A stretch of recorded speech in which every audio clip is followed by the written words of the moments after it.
Now time for questions to the Minister for Communities, and I call John Blair. Mr. Speaker, question number 1. Minister. Thank you, Mr. Speaker. I am committed to ensuring the vitality and viability of our rural areas, and I am committed to addressing rural housing need.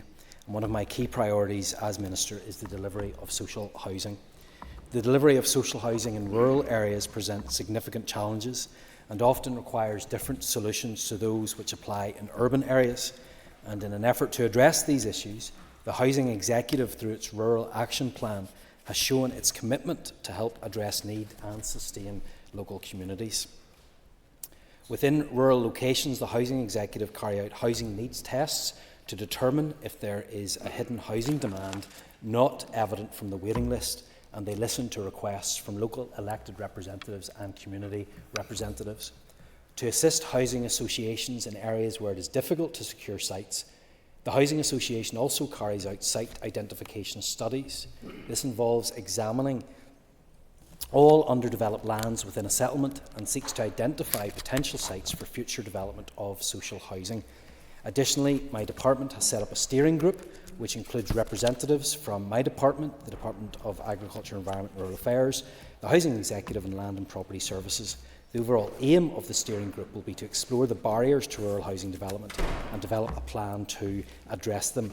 These barriers include land, grant, need, infrastructure and planning. Mr. Blair. Thank you, Mr. Speaker, and I thank the Minister for that reply. Can I ask, in addition to that then, if the Minister can outline how he is ensuring, or perhaps working with others to ensure, that social houses planned for rural areas will be energy efficient? Minister. Well, Mr. Speaker, this is obviously something that is important to me, because I also have responsibility for anti-poverty and the fuel poverty issues, which really go hand in hand.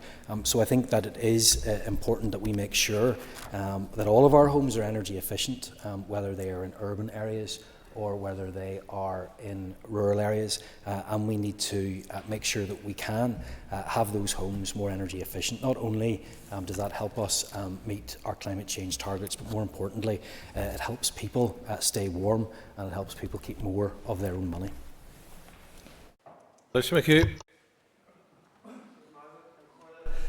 Can the Minister outline whether he or the Department's steering group have yet received an update from the Housing Executive in respect of the findings from the recent study, which ran until the 31st of March of this year by researchers from the University of Liverpool and UCL regarding the consistent missing of rural housing targets, and if not, when he expects to receive this information? So the research paper I think that the member refers to, I have been due to get at the end of June. I haven't received that yet. He is right, however, to highlight the fact that there have been significant difficulties in terms of reaching the targets that have been set out. Those targets have not been met in quite a few years. For the information that I have, going back over the last 5 years, those have not been met at all. That is an issue of concern and something that we need to address. Deborah Erskine. Mr. Speaker, and I thank the Minister for his answers so far. The Minister will be no surprise. I'm very interested, obviously, in the rural area and the housing need. And the Minister did reference about hidden demand and the issues that there are surrounding that. He did reference about stakeholders and the engagement that he has taken as Minister in relation to that. Can the Minister advise what steps he is taking to identify hidden demand specifically in rural areas? Minister. Yes, Mr. Speaker, it will not come as a surprise that the member is raising this issue with me again. She frequently raises the need for more housing in rural areas, in particular Fermanagh and South Tyrone, and she is right to highlight the issues around hidden demand, which are more prevalent in rural areas. And in order for us to help identify and address this, the Housing Executive carry out housing needs tests in selected rural areas every year, and each test is tailored to suit the designated area, and that can involve community meetings, engagement with the local primary school and a public information event. Housing Executive will also promote the test on social media and engage with community representatives and local politicians to ensure the information reaches people who are in need of a home. And through these tests, the Housing Executive will work with rural communities to promote their range of housing services and encourage those in need of a home to come forward and to register on our waiting list. If the member does have a particular area which she believes that needs to be highlighted, I would of course encourage her to contact the Housing Executive in relation to that. Thank you, Mr. Speaker. Minister, can I ask what engagement there is between your department and the Department for Infrastructure around the lack of capacity at NI Water, which is actually causing paralysis of development in many areas, including social housing? Minister. Well, Mr. Speaker, the member is right to raise the issues of infrastructure, and I've no doubt that this will come up again during question time, because it is one of the biggest drags that we have in terms of us being able to progress with the building that we want to see. All of this will be part of the draft housing supply strategy, and I have committed to working with executive colleagues to make sure that we get commitment and buy-in from other ministers, including the Minister for Infrastructure, to make sure that those issues are addressed. Wastewater is an issue, planning is another issue as well, and if those issues are not resolved satisfactorily, it's going to make the house building targets that we have even more difficult to achieve, and not just in rural areas but right across Northern Ireland. Ferguson. Your question 2. Minister. Thank you, Mr. Speaker. As I said at a Communities Committee meeting in April and at the All-Party Group on Homelessness in May, I am reviewing the housing supply strategy. I will take it forward as quickly as possible, and I'm working on that now. I've also been working closely with my officials to update the strategy to ensure that it remains accurate and aligns with current policy. Doing this has emphasised that addressing the issues impacting housing supply is outside of the gift of any one department. We do need to make sure that we have a collaborative approach across the executive to deliver the houses that are so badly required. This needs to be a whole executive strategy, so I've written to my ministerial colleagues in the departments of Finance, Health, Infrastructure and Economy, because these departments have a key strategic remit and I need them to buy into it. So I plan to meet with them in the coming time. I've got my first meeting organised with the Minister of Finance to seek their support for the approach set out in the strategy and their commitment to deliver the necessary actions to make the transformational change that is required. And once this work is finished, I'll bring a finalised strategy to the Executive for its consideration and approval as quickly as I can. I want this to be a priority for the Executive, and I want the funds in place to back that up. Ms Ferguson. Thank you, Minister, for your answer thus far. We do recognise, obviously, and I think everyone in the Assembly, that just 15 million that's been allocated to new build social homes will allow up to 400 new build social starts in 2024-25, and obviously welcome. I know you met with a number of housing associations last week. That's a reduction of well over 1,000 homes, and that's not where we need to be. And obviously I welcome the update that you have given in relation to your liaison with all government departments. So where would you say we are at in relation to housing being a priority in the programme for government? Minister. Well, first of all, I would say that it has been disappointing over the last number of weeks with budget allocations. And I accept that I don't think any minister in any department is happy with the budget that they have received.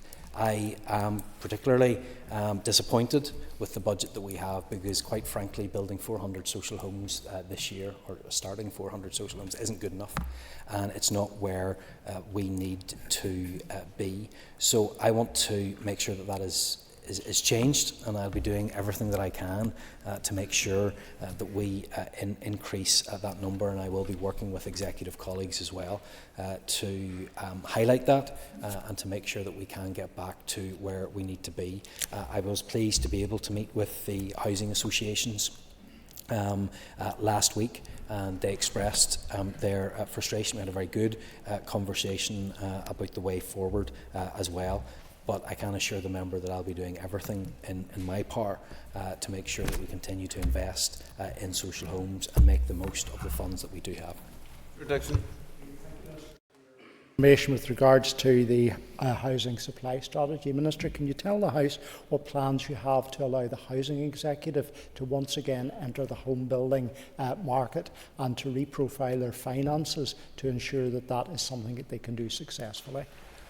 Minister, just before you reply, I remind members that it's through the Chair, and you're not the only one, Mr. Dixon, but just numerous occasions has happened, and just remind members, you address the Speaker and you ask the Minister the question through the Speaker. Thank you very much, Mr. Speaker. When I first came into office, this was one of the first things that I raised with officials, because we're not in a good enough place right now in terms of housing. I fear that we're going to be dealing with constrained budgets for the foreseeable future, and the status quo just isn't acceptable. We need to do things differently. There are a number of options which we are currently exploring. There was a very useful innovation lab last week as well, and I look forward to getting a full readout from that. However, I don't believe there are many game changers really in this place, but I think one of the biggest game changers that we can have for Northern Ireland is seeing the transformation of the Housing Executive in regards to its borrowing powers. That's good for two reasons. First of all, being able to build more social homes, but also being able to renovate or refurbish social homes as well, because I think that we are at this point in time in the very real danger of allowing some of our existing stock to simply not become inhabitable anymore. So I absolutely want to see that change. I have been pressing executive colleagues. Obviously this will require engagement with the Treasury, and it's not appropriate for other government departments outside the Department of Finance to do that. But in discussions with executive colleagues, I believe there's cross-party support to see this change, because ultimately it will allow us to build more homes, and it will allow us to make a real change and difference in people's lives, and that's what we should be here to do. Mark Durkin. Mr. Speaker, did the Minister, or has the Minister, made it clear to the Finance Minister and executive colleagues in no uncertain terms the impact that this budget would have on his departments to deliver, in particular, social housing? Minister. Yes, Mr. Speaker, in my engagement with the Finance Minister prior to the budget being set, and in conversations with ministers, I did make clear the impact that this would have. I'm not sure if we gave an exact number in terms of the impact that it would have on house building, but it was always very clear that a constrained capital budget would impact on house building, when the majority of my capital budget is, and always has been, spent on building houses. Look, I understand there were pressures in every single department. I would have liked to have had more. We have to work together. We have to do the best that we have with what we have, but it outlines the need for us to make sure we get that fair funding agreement with the Treasury. In the meantime, I'm going to do the best that I can with what I have, and also look at those new and those novel options that may be available to us in order for us to increase the supply of housing. David Brooks. Thank you, Mr. Speaker. 3. Mr. Speaker, the Northern Ireland Football Fund, formerly called the Sub-Regional Stadia Programme, will provide investment for football at all levels. I want to roll out the first funding awards as quickly as possible. However, it's important that the funding is dispersed in a fair and transparent manner. Therefore, my officials are finalising plans for my approval, and I plan to make further announcements later this year. Mr. Brooks. Thank you, Mr. Speaker, and clubs in my constituency are thankful for the work the Minister is doing in this area and this commitment. But with the growth of football, and particularly the women's game and inclusion football, demand in East Belfast is certainly outstripping supply, and there are many clubs that would be keen to speak and engage with the Minister. Can I ask him if he would soon join me to visit Dundell FC and Shorts FC in particular? Minister. Yes, Mr. Speaker, I'm more than happy to meet with the member in his constituency. He's really had me down there to visit a club or two already, and I'm certainly happy to do that again. He highlights an important issue, which is the lack of provision that is being experienced in East Belfast, but unfortunately that is not unique to East Belfast. It's very much the case in East Antrim as well. In fact, I know of many examples of young people who are actually being turned away from playing simply because there is not the capacity there at current clubs with the pitches that they have. So it is important for me that those performance clubs get the support that they need, but it's also really important that we make a difference in terms of grassroots provision as well. And I say that because it has an impact. It has an impact on people's health, their mental health, their physical health, their well-being. And I actually believe that sport and participation in sport can go a long way in ensuring that we have happier and healthier citizens in Northern Ireland. There is clearly a need that has been demonstrated in East Belfast, as there will be in many other constituencies, and we stand ready to help, and I look forward to accepting the member's invitation. Liz Gibbons. Minister for his answer so far, and I think the recent announcement of this funding is very, very welcome. In my own constituency of Newry, you mentioned East Antrim and East Belfast, but we have an extremely dire facilities, and I think that's something that's raised regularly. And given that we have some of the top teams in the north, we have Cleary Celtic who won their third title in a row at the weekend, and some of the younger teams, Listrum and Windmill, coming through with exponential growth in grassroots football for young people. So I'd ask the Minister, would he give a commitment to work very closely with Newry Mourne and Down Council to upgrade and provide the facilities that the teams across my area desperately need, but more importantly they deserve? Minister. Well, first of all, Mr. Speaker, we'll put on the record, I'm sure every constituency right across Northern Ireland have fantastic football clubs that do fantastic work. I am sure that they are all in need of resources. She mentions her own constituency and makes an important point in relation to the councils. In many cases, councils have been essential partners in some of the development that we've seen take place so far, and I believe under the Northern Ireland Football Fund that will also be the case. I think it is important that councils work very closely together with the department in order to deliver. The point that is worth making is that when it comes to applications to this fund, this is not about a pass or a fail. We want to work together with clubs to ensure that they get to the position that they need to get so they can avail of the funding when it becomes available. So I absolutely am committed to working in partnership with those clubs and with other important stakeholders such as district and borough councils to make sure that that's delivered. Connie Egan. Wondering if you could please elaborate on the criteria that you will use to allocate further funding. Thank you. Well, Mr. Speaker, the criteria is still being finalised. I hope that the member will have listened to my speech the day that I gave it at Windsor Park. Unfortunately, it may have been overshadowed somewhat by an announcement that the Prime Minister had made, but we will be setting out a number of criteria against which clubs will be scored. So they will need to make a number of commitments. First of all, there will be a monetary commitment that will need to be made. We need to make sure that they're in a position where they can be financially viable as well. There's no point building something that they're not able to maintain. They will need to demonstrate a commitment to how it's going to improve their community, how they'll get more young people involved, how they can get more women involved, to make sure that there's disability provision as well. All of those are going to be factors that are taken into consideration. But again, I would emphasise the point that I'd made previously, is that we want to work with clubs. We're not trying to catch anybody out. We're not trying to make sure that people can't avail of that. We will help them through the process so that they can indicate how their application will make a difference, how it will fulfil a need, and how it will improve the community overall. I hope you weren't as wet as the Prime Minister. Tom Elliott. Mr. Speaker, and I welcome the Minister's announcement as chairman of a local club into local football. Could I ask the Minister, the business case projects and funding that was announced on the 2nd of October 2023, what stage they're at, because they seem to be allocated to senior clubs? Minister.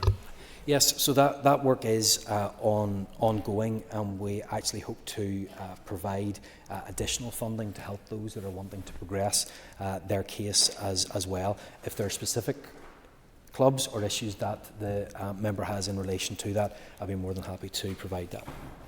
Mr McNulty. Minister, it's crunch time, it's do or die, it's high noon on proceeding with the Casement Park project so it'll be ready for Euro 2028. The redevelopment of Casement Park is a once-in-a-generation opportunity, Minister, and it must be seized. It's a huge opportunity for the North, a beacon of hope and reconciliation. Minister, what are you and your department and what are your executive colleagues doing to ensure Casement Park will be delivered in time to host games in Euro 2028? Minister. Well, first of all, Mr Speaker, it's important to note that the Casement Park is separate from the Northern Ireland Football Fund. Those are two separate issues. They're not linked to each other. The member may not be happy with what I'm about to say, but it has not changed since the last time we discussed it in this chamber. The Casement Park redevelopment in its current form does not have the funding package together. We don't have that commitment from the UK government, and that's what's holding up any progression on that issue, and I expect to get further information on that when a new government is in post. I call Michelle McElveen. Mr Speaker, the contribution and influence that the early Ulster Scots migrants made to the traditions, values and history of the United States of America is immeasurable. From the American Revolution, including the signing of the Declaration of Independence and the War of Independence, through to the establishment and development of a new nation, Ulster Scots settlers played a hugely important role. Indeed, no fewer than 20 of the 45 men that have served as President of the United States can trace their roots to Ulster, including, of course, Andrew Jackson, whose parents left Carrickfergus in my own constituency in 1765. The success of the Ulster Scots Agency's recent exhibition in Proney, which celebrated the role of the Ulster Scots in shaping the events leading to the US Declaration of Independence, highlights the opportunities that exist. We need to do better at exploiting those opportunities and the incredible potential that exists. I am therefore delighted to announce today that I have established a United States Northern Ireland Cultural Working Group led by my department. The group involves key agencies here and in the United States, including the Northern Ireland Bureau, the Ulster Scots Agency, Proney, Tourism Northern Ireland and Tourism Ireland.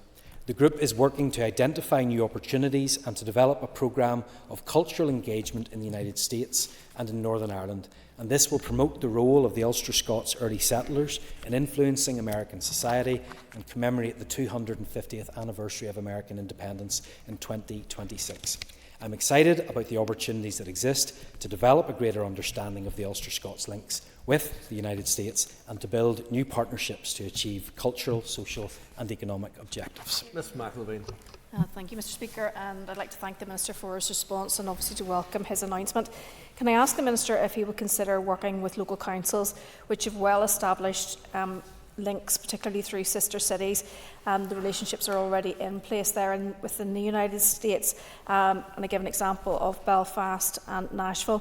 And can I also encourage the Minister and his officials to meet with and discuss his proposals with the Ulster Scots Community Network, which is the representative body for the Ulster Scots community in Northern Ireland?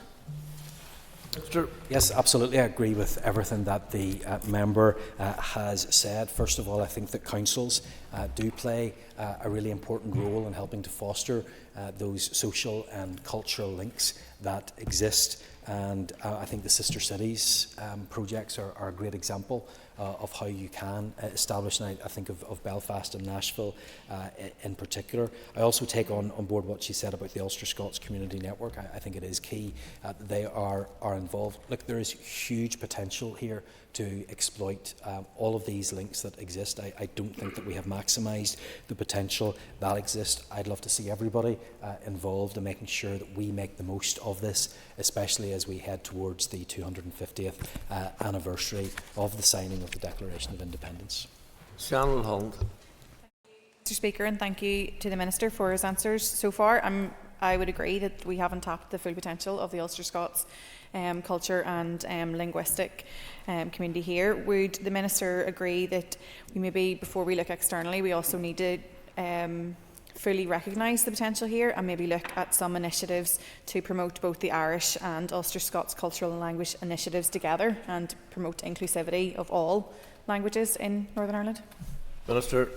Well, first of all, I don't think this is just a language issue. This goes into heritage and history and culture as well. Secondly, I don't think that this is about excluding anybody. I don't think this should be seen as pitting one against the other either. I think we have very distinct links with the United States. I believe that those have not been exploited, I think, very much. We do see that in terms of Irish America and the influence that it is there, and that's to be welcomed. However, I don't think that the influence of the Ulster Scots in the United States has been, and I think that there's a lot more work that we can do. That's something that I want to see happen, something that I hope will happen. I think that's about developing relations, building those relationships as well, and all for the benefit of people here. That's why we're including the tourism organisations as well. We'd love to see more people from the US come here. We want to make sure Prony is ready to help them, because we understand how important ancestry and family history are to many tourists as well. So this is a group about making sure that we can do everything that we can to exploit the links that are there and the fantastic history and heritage that exists between Northern Ireland and the United States. Call Matthew O'Toole. Minister, I welcome any progress on building the Ulster Scots brand in America. I've been to Andrew Jackson's house outside Nashville. Scots-Irish, Ulster Scots contribution is huge. It is cross-community and cross-border because, of course, it predates the partition of Ireland and lots of the divisions that have emerged since, as is the Irish language. And the Irish language, obviously we are awaiting an Irish language strategy, and that is determined by statute. Can you please inform us where that strategy is, acknowledging, as I have, the importance of the work on Ulster Scots? Can you tell us where the Irish language strategy is at the minute? Minister. Yeah, again, I would make the point this isn't just about language when it comes to the links that we are trying to exploit and to develop here. I'm certainly not trying to pit one against the other. I want to make sure that Northern Ireland benefits from this. That's what I intend to do, especially when it comes to the culture and the heritage and the language, as well as the values as well, that actually contributed so much to the development of the United States. In terms of the language strategies, those are currently with officials, and those are being progressed, and I'll have an update for this House in due course. I call Sinead McLaughlin.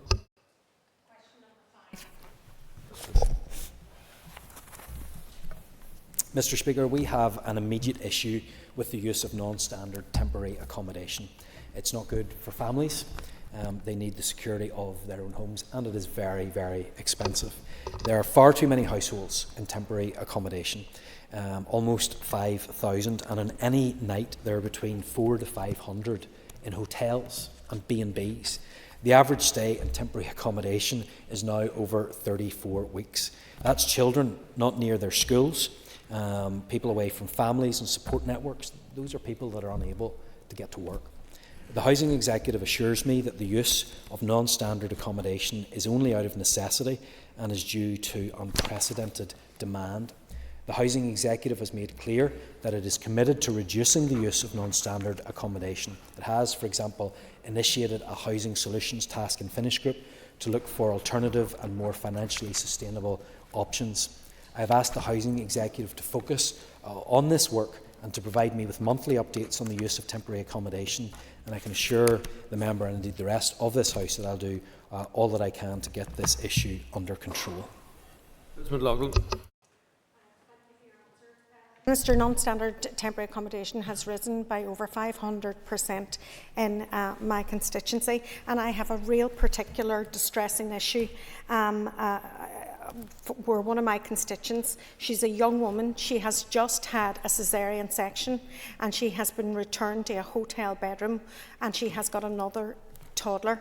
This is no way to start a life for a child. Can you look into this particular matter and see if we can get her out of that temporary accommodation now? It is really, really affecting her mental health and well-being, and that of her 2 children. Minister, you have about 10 seconds. Mr. Speaker, temporary accommodation isn't suitable for any family, especially the circumstance that she is describing to me. If she'd like to meet with me afterwards or contact my office, I'll make sure that we look into that and see what it is that we might be able to do. That concludes that batch of questions to the Minister. We now move to topical questions, and first question has been withdrawn, and I call Mr. Harry Harvey. Thank you, Mr. Speaker. Can the Minister advise what level of support has been given to grassroots sports over the last 3 financial years?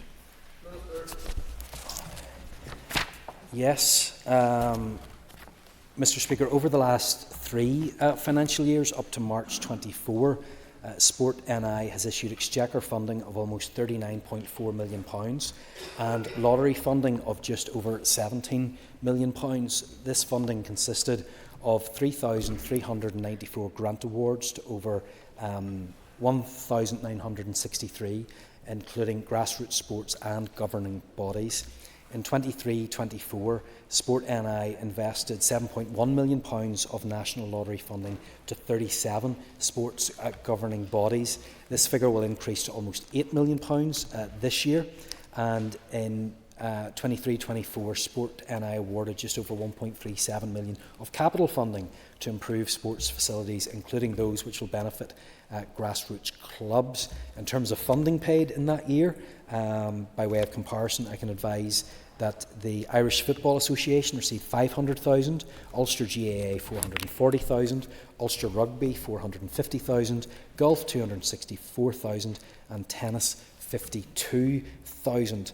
And the £1.37 million capital investment programmes administered include the Building Better Sports Facilities, Your School, Your Club, Stadia Safety and the Renewable Energy Fund, with 9 different sports benefiting. Mr. Harvey. Thank you, Mr. Speaker. Would the Minister join me in wishing reigning world and European champion gymnast Rhys McClanagan from Newton Ards well for the Olympic Games this summer in Paris? Yes, absolutely. I wish him all the best, indeed not only Rhys but all of those from Northern Ireland who are competing at the Games as well. Rhys is an absolutely fantastic athlete, incredible competitor. He's had huge success in Europe and at the Commonwealth Games as well. And I think he's an inspiration to many people across Northern Ireland. So, of course, I absolutely want to wish him well. Mr. Speaker, I recently had the opportunity to visit the Sports Institute at Jordanstown, and it was great to meet with those who are going to the Olympics or hoping to go to the Olympics, and I hope I speak on behalf of the whole House when we wish them all the very best in the coming months, not just at the Olympic Games but at the Paralympic Games as well in August and September. I think it's also worth reminding ourselves, it certainly made clear to me when I went to the Sports Institute, that we see individual athletes and we think of them, but there's an incredible team behind every single one, and they deserve our thanks and our appreciation for the work that they do as well. I get some difficult questions in this House, Mr. Speaker, but am I willing to wish him well? Yes, absolutely I am. Mr. Beattie isn't in his place. Ms. Ennis isn't in her place. I call Mr. Brian Kingston. Mr. Speaker, and I wish to ask the Minister, can you outline the impact that the draft 24-25 budget will have on the Supporting People programme? Minister. Yes, Mr. Speaker, the Supporting People programme is a vital service which provides invaluable housing support to vulnerable people, enabling them to have a better quality of life, live more independently within the community and maintain their tenancies. My department works closely with the Housing Executive on resource allocation to analyse budget requirements and assess the impact of each year's budget on the Supporting People programme. More than 70% of the Supporting People budget is used by providers to pay the salaries of Supporting People staff, across 850 services. In March 24, I announced £3 million of additional funding for the Supporting People programme for the 23-24 financial year. This funding, distributed to Northern Ireland Housing Executive by the Housing Executive to accredited providers, was to help to sustain these vital housing support services and to support providers during the difficulties of the current economic situation. Notwithstanding the very significant budget constraints this year, I've decided to provide a £4.8 million increase in funding for the Supporting People programme above the 23-24 final EQIA budget position to help ensure continued viability of the programme. Mr Kingston. Thank you, Mr Speaker, and indeed I welcome that increase in funding for Supporting People programme, and I recognise the Minister is operating in a very constrained budgetary environment. Can he make sure, as far as possible, that funding goes to those projects that are making the greatest impact on people's lives and that are strategic and have long-term benefits for the people of Northern Ireland?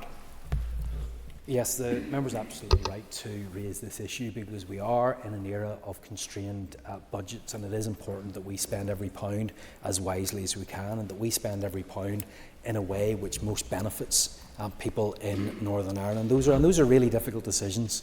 None of this budget process was easy.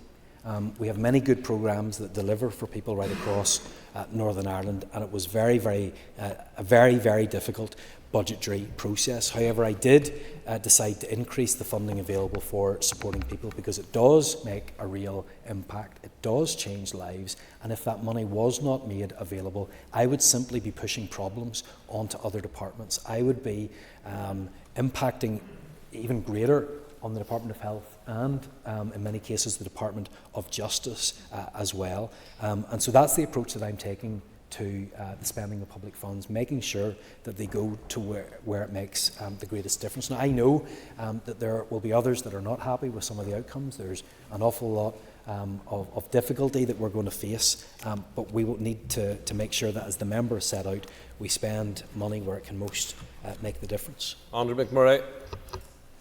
Speaker, and to the Minister, Athletics Northern Ireland is required to hold its Ulster and NI Indoor Championships in Leinster due to the lack of a facility in Northern Ireland. Does the Minister and his department have any plans to investigate whether such a facility could be developed in Northern Ireland?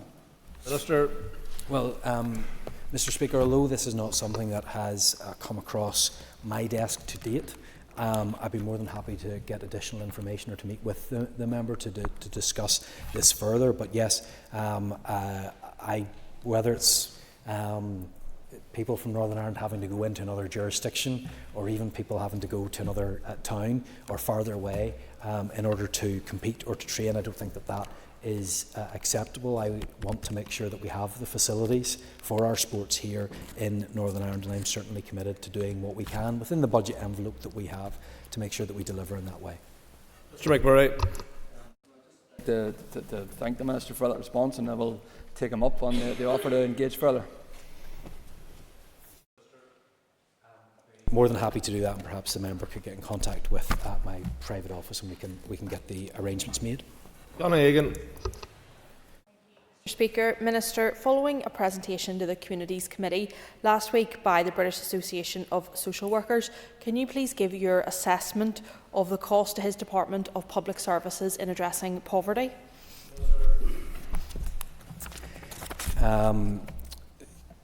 Mr Speaker, poverty has costs both to the individual and society as a whole. Research shows clear evidence that poverty affects a child's start in life. It increases the risk of poor health and well-being, below average educational outcomes, and can impact development in a child's early years.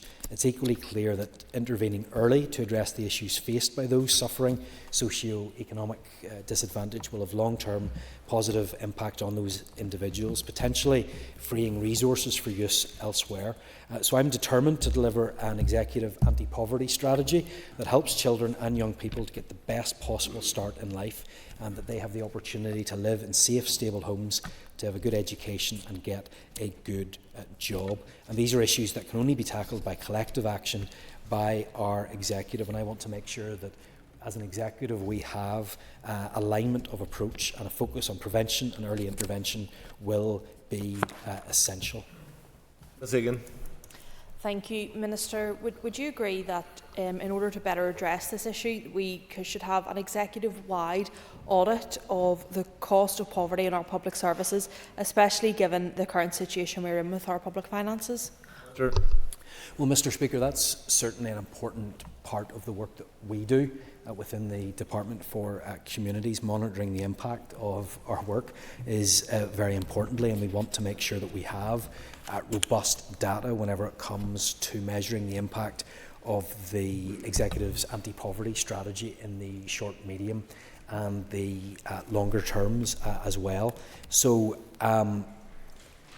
to support the development of the anti-poverty strategy, departmental officials have conducted a number of research projects as part of DFC's Economic and Social Research Programme, and the research has shown that there are many factors identified across literature that increase the risk of falling into poverty, and many have been found to stem from early years, with multiple childhood factors heavily affecting the risk of poverty in the future. So that data is important. We have it to an extent within this department, but certainly I believe it's an interesting idea to make sure that we have that across the executive, because it is important that we're able to define exactly what the problem is, understand how we fix that, and then measure that against the targets that we set. And having that data would be important.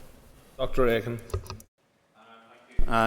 Minister, can you join with me in welcoming the fact that Daniel Hill and the Whiffen boys of swimmers from the Great Larne swimming team have been selected for the Olympics? Not a difficult question, especially when there is a constituency link, so the member will not be surprised to hear that I do not disagree with him. Of course, I absolutely want to congratulate them and look forward to seeing further success. In fact, I believe that I'll be meeting with them very, very soon. Mr. Duck. Thank you very much indeed. Minister, one of the issues we have with promoting excellence in swimming across Northern Ireland is the lack of facilities. And we have real difficulties with a 50-metre pool that, for some particular reason, seems to get stuck in the permanently down position. Could we be in a position, Minister, where your officials could look at how we can ensure that, at least in Northern Ireland, we have the facilities to support our Olympians going forward? Mr. Yes. Thank you very much, Mr. Speaker. I'm grateful to the member for his question. I think it highlights a number of issues. First of all, the need for us to make sure that we are investing in sport in Northern Ireland. We have already highlighted the importance of grassroots sport. That needs to continue, but I also think that there is a responsibility on us to make sure that there are the appropriate facilities there to ensure that we can help our elite athletes as well. I'm disappointed to hear that this continues to be an issue, and it's not fair, and it harms the potential that some of our athletes have if they do not have the proper training facilities. And you've identified the need in swimming, but I've also been informed elsewhere of problems where there haven't been sometimes the physical facilities and sometimes the coaching capacity there as well to make the most of the potential that some of our athletes have. The member will be aware of the constrained budget position that we are operating in at this moment in time. However, I think that there are always novel ways in which we can examine these issues. So certainly if the member would like to discuss this further, I would be happy to do that, and perhaps along with some of the others that have raised issues about facilities today. And if I have forgotten anybody that is competing at the Olympics, we obviously want to wish them all the very best as well, and we look forward to many medals being brought home in the coming weeks. Andy Allen. Minister, I was contacted when this place was down by a number of constituents who were affected by social sector size criteria, and those are crucial and important mitigations that we provide. But in this particular case, it was whereby the payment for social sector size criteria was paid in error and then was recovered from their landlord, and they had no recourse to challenge to have this payment that was made in error set aside. Can the Minister advise, and I'm aware that his officials are aware, when this workaround will be brought forward? Minister. Well, I'm grateful to the member for raising this issue. It's not something that I have been made aware of, and unfortunately this does happen from time to time. We will have people that sometimes through fraud and sometimes through error find themselves in a position of having to repay. That is something that we are trying to limit, and I know a number of questions have been asked in relation to carers allowance in particular. But on the specific issue that the member raises, I'm more than happy to look into that and to see what can be done or what workaround can be put in place, because it's completely unacceptable if somebody has been affected in that way and they're not being reimbursed, but someone else is being reimbursed on their behalf, and then that is not being passed on. So, look, I'm more than happy, Mr. Speaker, to engage with the member and to see what it is that we can put in place to make sure that this issue can be resolved. The time for members' questions has elapsed, and we now move to the previous motion on health. And if members will take their ease for a moment whilst we change the chair.